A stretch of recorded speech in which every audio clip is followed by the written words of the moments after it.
जय हिंद साथियों, आप सभी का स्वागत करता हूं आप सभी के अपने YouTube platform smart study DS में। आज के इस सेशन में हम लोग एसएससी एमटीएस 2025 के एग्ज़ाम को क्रैक करने के लिए कुछ ऐसे क्वेश्चंस को देखेंगे, कुछ ऐसे सवालों को देखेंगे जो आपके एग्ज़ाम को क्रैक करने के लिए सबसे ज़रूरी हैं। यानी कि सबसे पहले हम लोग 25 सवाल देखेंगे जीके जीएस के, जैसे आपके रियल एग्ज़ाम में हूबहू देखने को मिलेंगे। उसके बाद रीजनिंग को देखेंगे, फिर मैथ को देखेंगे। तो इन 25 सवालों में से आपको चेक करना है कि कितने क्वेश्चन आपके बिल्कुल करेक्ट हो जाते हैं। और आज का ये सेशन सबसे खास आप सभी के लिए होगा, इसलिए आज के इस सेशन का एक एक क्वेश्चन आप सभी के लिए बहुत ही महत्वपूर्ण है। तो पहला क्वेश्चन आपकी स्क्रीन पर है, कह रहा the story of my experiment with truth के लेखक कौन है? मणिक लाल गांधी, गोपाल कृष्ण गोखले, देवदास गांधी। अगर आपका जवाब यहाँ पर मोहनदास करमचंद गांधी के साथ है तो बिल्कुल करेक्ट आंसर हो जाता है। अगला क्वेश्चन कह रहा है महात्मा गांधी द्वारा भारतीय राष्ट्रीय कांग्रेस के कितने अधिवेशनों का सभापतित्व किया गया? तो यहाँ पर एक जो है अधिवेशन का सभापति किया गया था, जो कि आपका 1924 में हुआ था, बेलगांव का अधिवेशन। उसकी अध्यक्षता यहाँ पर महात्मा गांधी जी के द्वारा की गई थी। अगला देखिए, कह रहा है ब्रिटिश भारत की पहली पूर्ण आधुनिक समकालिक जनगणना में आयोजित की गई थी। तो जो जनगणना की गई थी वो का 1881 में की गई थी, और इसलिए जिनका आंसर यहाँ पर ऑप्शन नंबर ए के साथ है बिल्कुल करेक्ट हो जाता है। अगला क्वेश्चन आपकी स्क्रीन पर कह रहा है बंगाल के प्रथम गवर्नर जनरल कौन थे? तो आप सभी को मालूम होना चाहिए, वॉरेन हेस्टिंग की अगर बात करें तो ये बंगाल के पहले गवर्नर जनरल थे। नेक्स्ट नंबर का क्वेश्चन कह रहा भारत का एकमात्र राज्य जहां समान सिविल कोड का प्रावधान है। तो यहाँ पर जहां समान प्रावधान किया गया सिविल कोड का, तो ये आपका गोवा में किया गया है। गोवा आपके क्वेश्चन का राइट आंसर हो जाता है। उसके बाद भारत में किस राज्य ने सर्वप्रथम पंचायती राज की शुरुआत की थी? तो ये आपका हो जाता है राजस्थान, जो कि आपका करेक्ट आंसर हो जाता है आपके क्वेश्चन का राइट आंसर। अगला सवाल देखिए, कह रहा है पंचायतों को संवैधानिक दर्जा किस अनुच्छेद के तहत दिया गया था? तो आप सभी को मालूम होना चाहिए कि पंचायतों को संवैधानिक दर्जा तो दिया गया था, वो यहाँ पर 243 अनुच्छेद। इंपॉर्टेंट क्वेश्चन आपके एग्जाम के पॉइंट ऑफ व्यू से, और आपको ये देखने को मिलेगा क्वेश्चन। कह रहा भारतीय संविधान का वह कौन सा अनुच्छेद है जो कानून के समक्ष समानता प्रदान करता है? तो ये जो है आप सभी का अनुच्छेद 14 है, इसलिए अनुच्छेद 14 अगर आपने जवाब दिया है तो बिल्कुल करेक्ट आंसर हो जाएगा। अगला क्वेश्चन कह रहा है निम्न में से कौन सा अनुच्छेद धन विधेयक को परिभाषित करता है? तो किस अनुच्छेद में परिभाषित किया गया? तो 110 में किया गया है। Right answer option number A हो जाता है। अब यहाँ पर कह रहा है अनुच्छेद 5 से लेकर अनुच्छेद 11 में निम्नलिखित किस पहलू से संबंधित है? तो भारत की नागरिकता, या भारत में भाषाएं, या भारतीय राज्यों की सीमाएं। मैं कहूँगा यहाँ पर भारत की नागरिकता के बारे में बताया गया है अनुच्छेद 5 से लेकर 11 तक। बहुत ही इंपॉर्टेंट क्वेश्चन है, आप सभी को याद करके रखना है। कह रहा भारत और श्रीलंका को अलग करने वाली जलराशि कौन सी है, बताइए। तो यहाँ पर बात चल रही है, ये क्वेश्चन बहुत इंपॉर्टेंट है। 5 जल संधियाँ आपको याद रखना है, जो पाक जल संधि यहाँ पर राइट आंसर हो जाएगा। देखिए यहाँ पर अगर 10 डिग्री चैनल की बात करें, ये छोटा अंडमान तथा निकोबार को अलग करती है। अगर 8 डिग्री चैनल की बात करें तो मालदीव तथा लक्षद्वीप के बीच ये गुजरती हैं। आपको याद रखना है 8 डिग्री चैनल। नेक्स्ट क्वेश्चन कह रहा है यूरोप का प्रमुख मछुआही क्षेत्र डांगर बैंक कहाँ पर स्थित है? तो डांगर बैंक की अगर बात की जाए तो ये उत्तरी सागर में स्थित है। Right answer option number C के साथ। लक्षद्वीप की राजधानी निम्नलिखित में से कौन सी है? तो यहाँ पर अगर बात करें, या आपसे पूछा जा रहा है कवरत्ती, यहाँ पर राइट आंसर हो जाएगा ऑप्शन नंबर ए के साथ। अगर यहीं पर बात करें आइजोल कहाँ की राजधानी है? ये मिजोरम की हो जाती है। कहाँ की? मिजोरम की हो जाई। अगर हम लोग बात करें सिलवासा की, ये दादर नगर हवेली की हो जाती है। और पोर्ट ब्लेयर की बात करें तो ये आपकी अंडमान निकोबार द्वीप समूह की राजधानी हो जाएगी। उसके बाद कह रहा है निम्नलिखित में से एक केंद्र शासित प्रदेश की राजधानी नहीं है। तो इनमें से कौन सी नहीं है? बस इतनी सी बात आप सभी से पूछी जा रही है, फटाफट आंसर करिए कमेंट बॉक्स में। तो मैं कहूँगा यहाँ पर दमन और पंडुचेरी है, लेकिन आइजोल नहीं है। तो मैंने आपको बताया था आइजोल मिजोरम राज्य की राजधानी है। इसी क्रम में अगला क्वेश्चन कह रहा है निम्नलिखित में से किस क्रांति ने तिलहनों उत्पादन में वृद्धि उत्पादित की। तो यहाँ पर इसका राइट आंसर क्या होगा, कमेंट बॉक्स में बताइए फटाफट। अगर आपका जवाब यहाँ पर पीली क्रांति है तो बिल्कुल करेक्ट आंसर हो जाएगा। नेक्स्ट क्वेश्चन कह रहा है विशेष कृषि क्षेत्र स्थापित करने वाला पहला राज्य कौन सा था। तो पहला राज्य ये आपका उत्तराखंड था, जिसमें विशेष कृषि क्षेत्र स्थापित किया था। नेक्स्ट क्वेश्चन कह रहा है भारत में श्वेत क्रांति के जनक के रूप में किसे जाना जाता है। तो डॉक्टर वर्गीस कुरियन की बात करें, डॉक्टर वर्गीस कुरियन की बात करें तो यहाँ पर ये श्वेत क्रांति के जनक कहलाते हैं। कहा जा रहा है कि स्वच्छ आकाश का नीला रंग किस कारण दिखाई देता है। प्रकाश का विवर्तन, प्रकाश के विखेरने के कारण, या प्रकाश का परावर्तन, या प्रकाश का अपवर्तन। ये इंपॉर्टेंट है, स्टार लगा करके रखिएगा। तो प्रकाश के प्रकीर्णन की वजह से ये आपको याद रखना है, स्वच्छ आकाश का नीला रंग दिखाई देता है। लेकिन यहाँ पर प्रकाश का प्रकीर्णन ऑप्शन नहीं है, तो हम लोग प्रकाश के प्रकाश के बिखरने का हम लोग ऑप्शन लगाएंगे। अब यहाँ पर कह रहा है ट्रांसफार्मर की खोज किसने किया था। तो यहाँ पर माइकल फैराडे आपको ऑप्शन दिख रहा हो तो वहाँ पर करेक्ट आंसर कर देना।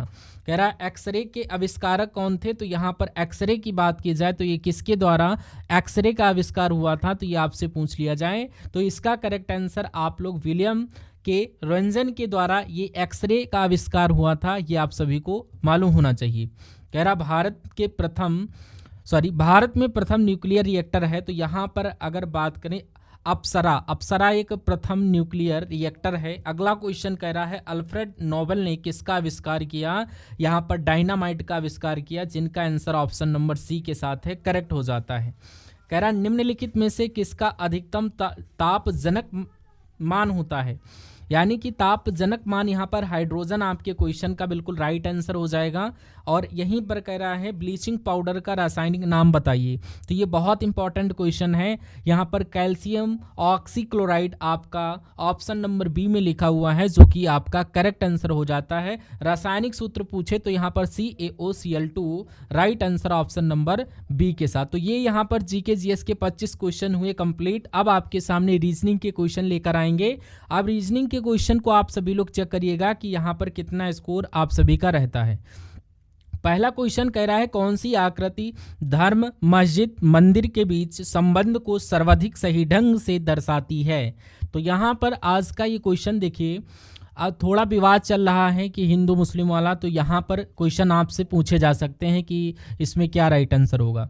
तो यहाँ पर धर्म की अगर बात की जाए तो धर्म के अंतर्गत ही मस्जिद आएगी और मस्जिद में ही मंदिर आएगा। ऐसा हर एक आपको ऑप्शन नंबर सी के साथ जाएगा। उसके बाद ये आपका सामने रीजनिंग के क्वेश्चन लेकर आया हूँ। ये रीजनिंग के क्वेश्चंस को चेक करिए और इसमें से बताइए कितना स्कोर आप सभी का रहता है। तो पहला क्वेश्चन रीजनिंग का कह रहा है यानी कि कौन सी आकृति धर्म, मस्जिद और मंदिर के बीच के संबंध को सर्वाधिक सही ढंग से दर्शाती है। आजकल साथियों इसमें क्या है, हिंदू मुस्लिम का यहाँ पर थोड़ा लड़ाई दंगा वाला मेथड चल रहा, तो एग्जाम में ऐसे क्वेश्चंस उठ जाते हैं।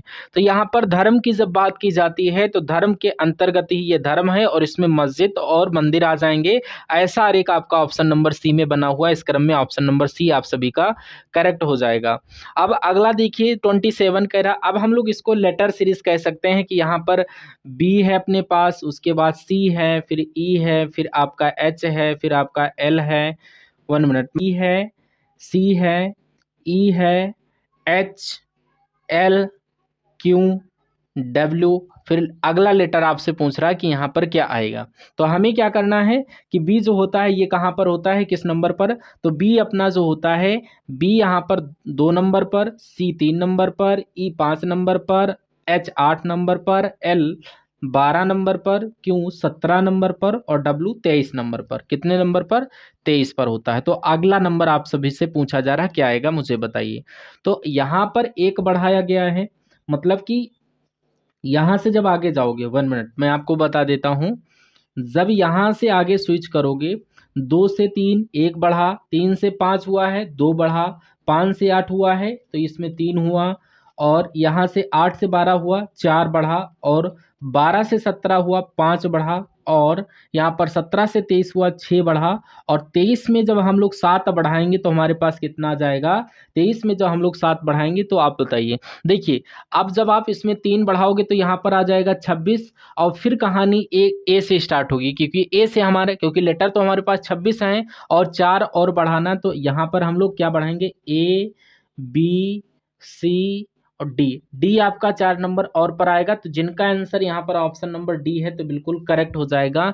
उसके बाद यहाँ पर अगला क्वेश्चन आपकी स्क्रीन पर कह रहा है कि यहाँ पर सोनू यतेंद्र से लंबा है, अमित सोनू से लंबा है। इंपॉर्टेंट क्वेश्चन है, क्वेश्चन सेलेक्टेड है, प्रीवियस ईयर का है, तो आपके सामने इसका सोल्यूशन में करके दिखा रहा हूँ, बट आप सभी को इसको रिवाइज करके ही रखना है क्योंकि ये प्रीवियस ईयर का है क्वेश्चन। तो सोनू यतेंद्र से लंबा है, तो जैसे जैसे क्वेश्चन कह रहा है वैसे वैसे हम सभी लोग करते जाएंगे। और अमित सोनू से लंबा है।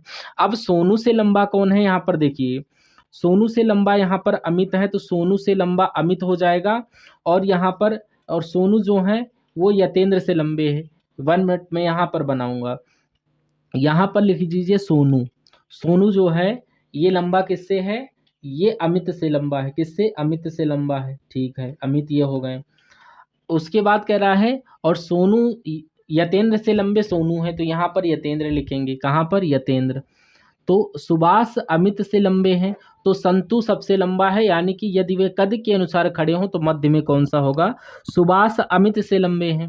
सुभाष जो हैं वो अमित से लंबे हैं, तो यानी कि मैंने यहाँ पर सुभाष नहीं लिखा, ये अमित है, तो अमित से लंबा यहाँ पर सुभाष हो जाएंगे। कौन हो जाएंगे? सुभाष। सुभाष सुभाष। अब यहाँ पर संतु सबसे लंबा है, यानी कि यहाँ पर सबसे आगे संतु आएगा, तो मध्य में इधर ये संतु हो जाएंगे। तो 2 आप इधर से हटाइए। 1 मिनट। यानी कि 2 आप जब इधर से हटा दोगे, ये 2 इधर से हट जाएंगे। कौन कौन? सोनू और यतेंद्र। और इधर सुभाष और संतु हट जाएंगे, बीच में बचेंगे हमारे अमित। अमित भाई साहब बचे, तो ये सबसे क्या हो जाएंगे? ये यहाँ पर अमित जो होंगे मध्य में खड़े होंगे। Right answer option number D के साथ। अगला क्वेश्चन यहाँ पर कहा जा रहा है कि जैसे 6 से 72 बनाया गया है वैसे 8 से क्या बनाया जाएगा, ये आप सभी को बताना है।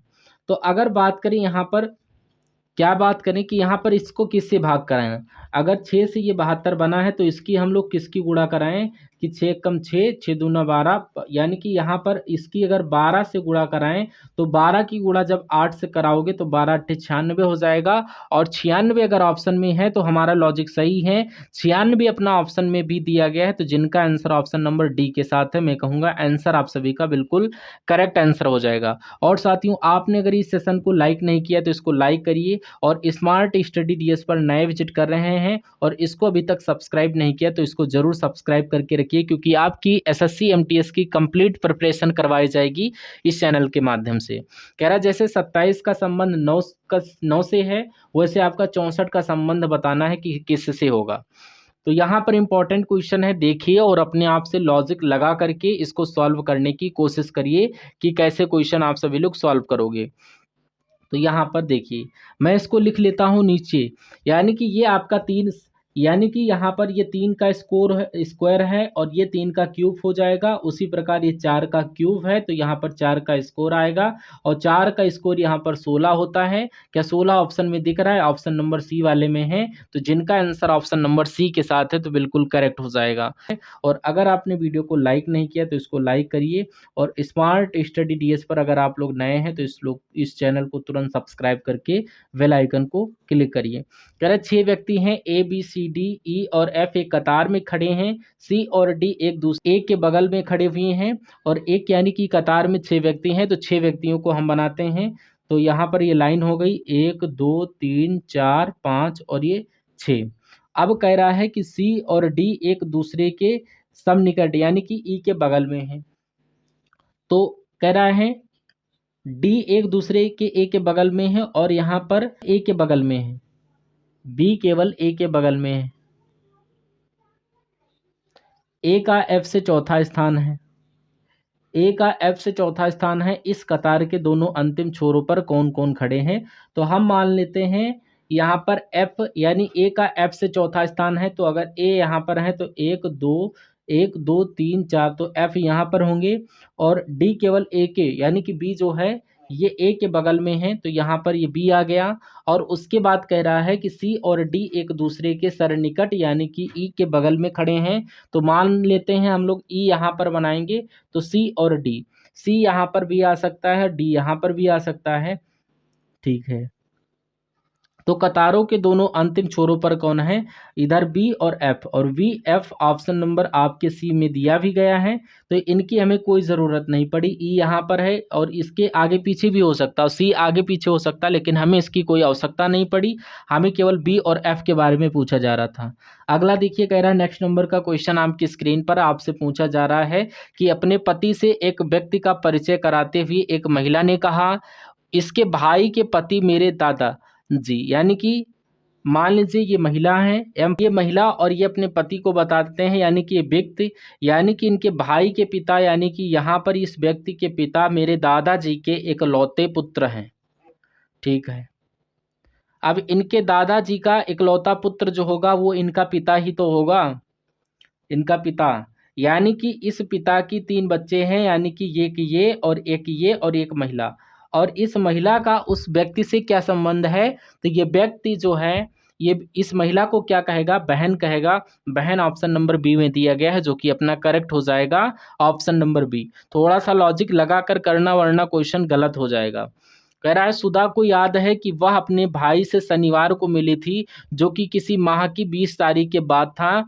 यदि, यानी कि शनिवार जो है ये 20 तारीख के बाद है, यानी कि 20 तारीख के बाद ही शनिवार है। ठीक है, उसके बाद यहाँ पर कह रहा है कि यदि उस माह की पहली तारीख को मंगलवार था, के बाद है। अब यहाँ पर एक चीज़ लिखी गई है, पहली बात ये ध्यान देना है कि जो सुधा को याद है कि वो अपने भाई को शनिवार को मिली थी, जो कि किसी माह की 20 तारीख, यानी कि शनिवार जो है वो 20 तारीख के बाद है। यदि उस माह की पहली तारीख को मंगलवार है, अगर पहली तारीख को यहाँ पर क्या है, मंगलवार है, तो यहाँ पर सुधा किस तारीख को अपने भाई से मिली थी, ये आपसे पूछा जा रहा है। तो अगर पहली तारीख को मंगलवार है तो 8 तारीख को भी मंगलवार होगा, और फिर आपका 15 को होगा, फिर आपका 22 तारीख को भी होगा। यानी कि 22 तारीख को कौन सा दिन आया है, मंगलवार आया है। अब यहाँ पर कह रहा है देखना क्या कि सुधा किस तारीख को अपनी भाई से मिली थी, यानी कि 20 तारीख के बाद जो शनिवार पड़ा उसमें कौन सी तारीख थी, बस इतनी बात आपसे पूछी जा रही थी। तो अगर 21 की बात करें तो यहाँ पर 21 को यहाँ पर सोमवार होगा और 20 को यहाँ पर रविवार होगा, ये होगा नहीं। अब 23 और 24 और 25 को देखिए, 23 को यहाँ पर बुधवार और फिर बृहस्पतिवार, बुधवार, और 24 को यहाँ पर बृहस्पतिवार, और 26 को यहाँ पर क्या होगा, शनिवार होगा। 26 को यहाँ पर शनिवार पड़ेगा, यानी कि सुधा को इतना याद है कि यहाँ पर शनिवार को मिली थी, जो कि 20 तारीख के बाद था। तो यहाँ पर 26 तारीख को यहाँ पर शनिवार था, तो यहाँ पर 26 तारीख को शनिवार था, ऐसा ऑप्शन नंबर सी में लिखा हुआ, जो कि अपना करेक्ट आंसर हो जाएगा। उसके बाद मैथ के क्वेश्चन देखिए 2-3 हैं, उसको भी कर लेते हैं। अब यहाँ पर अगर हम लोग बात करें इन सवालों की, कह रहा है एक ग्राहक किसी थोक विक्रेता से 1620 में एक सिलाई मशीन खरीदता है। यदि वह 25% तथा 20% के क्रमागत बट्टों पर खरीदी गई हो तो उनका अंकित मूल्य क्या होगा, ये आपसे पूछ रहा है। तो ये देखिए यहाँ पर कोई प्रॉब्लम नहीं। एक ग्राहक किसी थोक विक्रेता से 1620 रुपये में एक सिलाई मशीन खरीदता है। यदि वो 25% तथा 10% क्रमागत बट्टे पर खरीदी गई हो तो उनका अंकित मूल्य, मैं कहूँगा उनका अंकित मूल्य एक्स है, और इस अंकित मूल्य पर बट्टा दिया गया है 25% का बट्टा, यानी कि वो 75% लिखेंगे, और 10% का फिर बटा दिया गया है, यानी कि 90%। फिर ये दो बट्टों के बाद यानी कि ये कितने की ली गई है, 1620 की। अब इसको कैलकुलेट कर लीजिए और x का मान निकाल दीजिए, आपका आंसर आ जाएगा। तो 25 तियाँ 75, 25 चक्कू, ये आपका 0 से 0 कैंसिल, x बराबर आपका यहाँ पर 1620, और इनकी मल्टीप्लाई कराइए, 4 और 10 40 की, यहाँ पर 9 और 3 यानी कि 4 और ये 40 और ये आपका 27, 3 से कट कराइए, यहाँ पर 3 9 27, 3 5 15, और यहाँ पर 3 9 27, 3 5 15, ये 540, 9 से कराइए यानी कि यहाँ पर 60 आ जाएगा। 40 की गुणा 7 से करवाइए, यानी कि 6 चौक, यानी कि यहाँ पर 2400 आपका आएगा, यानी कि right answer option number A के साथ जाएगा। 2400 निकल करके टोटल आएगा जब कट पिट आप सही से करोगे तब। अगला क्वेश्चन देखिए, इस सवाल को देखिए और बताइए सही जवाब आपका क्या होगा। कह रहा है किसी वस्तु के विक्रय मूल्य में 12 रुपये की कमी हो जाती है। कितने रुपए की? 12 रुपये की कमी से उसका जो 5% से संभावित लाभ जो है वो, यानी कि 5% संभावित लाभ से जो हानि है वो 2.5% की हो जाती है। यानी कि 2 सही 1/2 यहाँ पर लिखा हुआ है, 2 सही 1/2। अब मान लीजिए किसी का कुछ मूल्य है, उसमें 12 रुपये की कोई कमी हो जाती है। पहले उसको 12 रुपये यानी कि 5% का लाभ हो रहा था, लेकिन 12 रुपये की कमी की वजह से अब वो 2.5% की यहाँ पर हानि हो गई। अगर मान सकते पहले 5% का लाभ हो रहा था तो पहले वस्तु 105 में जा रही थी, लेकिन अब वो 97 यानी कि 97.5 में वो जा रही है। तो ये इसका मेथड है और इसका अंतर वो कितना है? 12 है और इसका अंतर ये 5 है, 2.5 और ये आपका यानी कि 7.5। 7.5% की जो वैल्यू है वो यहाँ पर 12 बताई गई है। क्या बताई गई है? 12। और आपको निकालना है यानी कि 7.5% की वैल्यू आपके सामने है, आपको 100% की वैल्यू निकालना है। क्यों? क्योंकि वस्तु का लागत मूल्य जो होता है वो 100% ही होता है। कोई दिक्कत नहीं। आगे की बात हम लोग करते हैं। देखिए यहाँ पर 7.5% की वैल्यू 12 है, तो 100% की वैल्यू निकालने के लिए ये 12 बटे यहाँ पर क्या हो जाएगा? 7.5 हो जाएगा। 12 बटे 7.5। अब यहाँ पर 1% की वैल्यू आएगी है तो 100 से इसकी गुणा करवा दीजिए और इस पॉइंट को हटाइए, एक और जीरो यहाँ पर लग जाएगा। यानी कि यहाँ पर 25 तियाँ 75, ये आपका 25 चक्कू 100, 100 यानी कि जीरो, यानी कि यहाँ पर 3 से काट देंगे तो यहाँ पर ये 40, 40 चक्कू 160, यानी कि उस वस्तु का लागत मूल्य 160, यानी कि उसका right answer option number B के साथ। अगला क्वेश्चन कह रहा है किसी टंकी में 3 नल लगे हुए हैं जो अलग अलग उस टंकी को क्रमशः 30 घंटे, 20 घंटे और 10 घंटे में भर सकते हैं। यदि तीनों नल एक साथ खोल दिए जाएं तो टंकी भरने में कितने घंटे भर लग जाएंगे, यानी टाइम लगेगा। तो यहाँ पर मान लीजिए पहली टंकी ए है, दूसरी बी है और तीसरी सी है। पहली टंकी 30 घंटे में भरती है, दूसरी टंकी 20 घंटे में और तीसरी टंकी यहाँ पर 10 घंटे में। तो आपसे अगर ये पूछा जाए कि तीनों नल एक साथ खोल दिए जाएं, यानी कि काम करे ए बी सी, तो ये कितने घंटे में भर जाएगी, बस इतनी सी बात पूछी जा रही है। तो एक ऐसा नंबर लेंगे जो कि 3 से भी कटे और 30 से भी कटे, 20 से भी कटे, 10 से भी कटे। तो यहाँ पर 60 ले लेते हैं। तो 60 लेते हैं, 30 दूना 60, 20 तियाँ 60 और 10 छक्का 60। यानी कि ए वाला जो नल है ये एक समय में यहाँ पर 1 घंटे में 2 लीटर पानी भरता है, ऐसे कह सकते हो। बी वाला 3 लीटर और सी वाला 6 लीटर। यानी कि यदि तीनों को एक साथ छोड़ा जाए, यानी कि 6 3 9 और ये आपका 2, यानी कि यहाँ पर 11, यानी कि 11 लीटर पानी एक साथ है, यानी कि 1 घंटे में, यानी टोटल पानी है 60। तो हम कैसे करेंगे? इसकी 5 से अगर गुणा करेंगे तो यहाँ पर 55 आ जाएगा। यानी कि 55 लीटर पानी वो भरा गया है। वो आपकी 5 से इसकी गुणा करवाएं तो 5 से इसकी भी कराओ तो ये 5 घंटे में, यानी कि 5 घंटे में वो पानी 55 लीटर भरा गया है। इतनी बात आप सभी को क्लियर होगी। आप कह रहा है कितना समय लगेगा, तो 5 घंटे तो पूरे पूरे लगेंगे। अब बचा कितना है? 5 लीटर पानी बचा हुआ है, तो 5 यहाँ पर, ये ऐसे 5। और एक तरीके से बात करें, टोटल हम भर कितना रहे हैं? 11, तो 11 यहाँ पर। तो ये आपका समय यानी कि घंटे कहलाएंगे। 5 सही 5, 5 सही 5/11 घंटे अगर तीनों नल एक साथ खोले जाएं, ये तीनों पानी भरते, तो यहाँ पर right answer option number C के साथ जाएगा। अगला क्वेश्चन आपकी स्क्रीन पर देखिए। तो आज के सेशन में आपके टॉप 38 क्वेश्चन थे। तो एक बार बताइए कैसी लगी ये आपको क्लास, कमेंट बॉक्स में बताइए। चैनल पर नए विजिट कर रहे हैं तो चैनल को तुरंत सब्सक्राइब कर लीजिएगा और इस वीडियो को तुरंत शेयर करिएगा। और हम सभी लोग मिलेंगे आने वाले पार्ट में।